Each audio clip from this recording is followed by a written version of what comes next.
So for this week's assignment, we're talking about environmentalism. The definition: concerns about actions aimed at protecting the environment. Today I have my dad's brother, my Uncle Jim, with me. Uncle Jim just made the cut. He's 62 years old.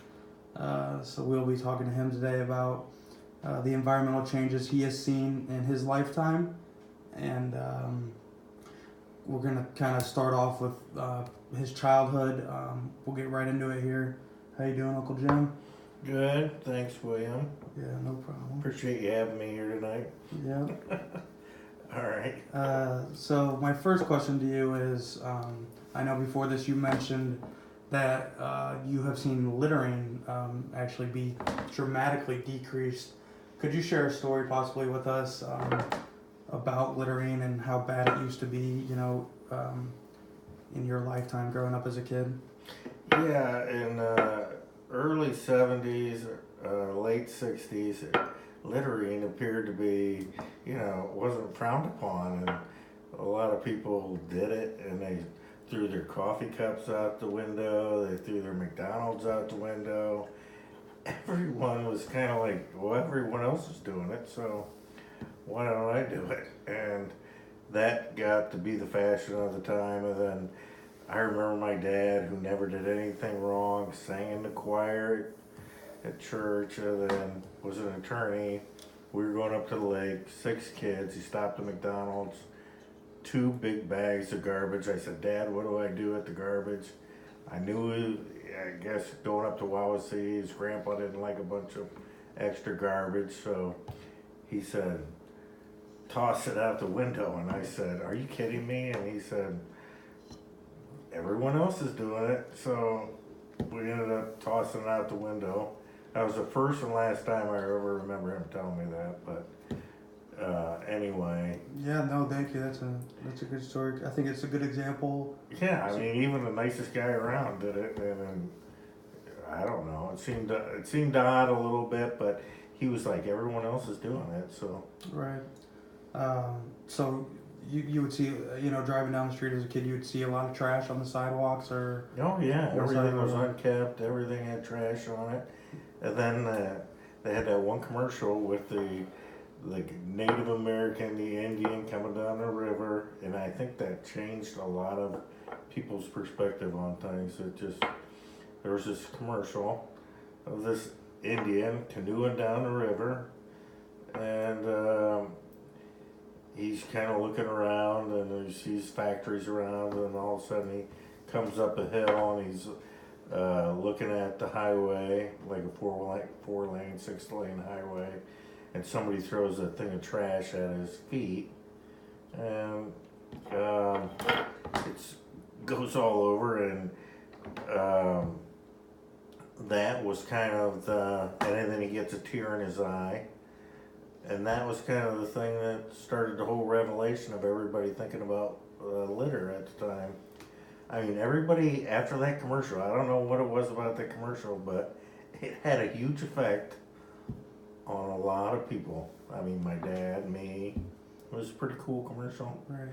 So I think that that commercial probably led into more of the recycling efforts. I know we talked before this interview a little bit about recycling kind of really being vamped up in the last, 10 to 20 years. As a child, you said there was not much recycling of, aluminum cans, paper going around. You said once there was a story of you on your high school team's baseball team. You actually had paper pickup days. Now, to try to make money for the baseball team, we'd go around, and one of the ways to make money was you went to neighborhood house, and asked if they had any newspapers, because you could sell, I guess the coaches knew, you could sell the recycled newspapers for a certain amount of money wherever they dropped them off at or whatever. But yeah, we probably, 3 guys went out, 5 guys to a van. They went and policed the neighborhood, and they filled the back of a van best they could, and yeah, I guess we try to make them, but that's the way recycling was then. Nobody did recycling necessarily with cans or other things, plastic bottles or whatever. Okay.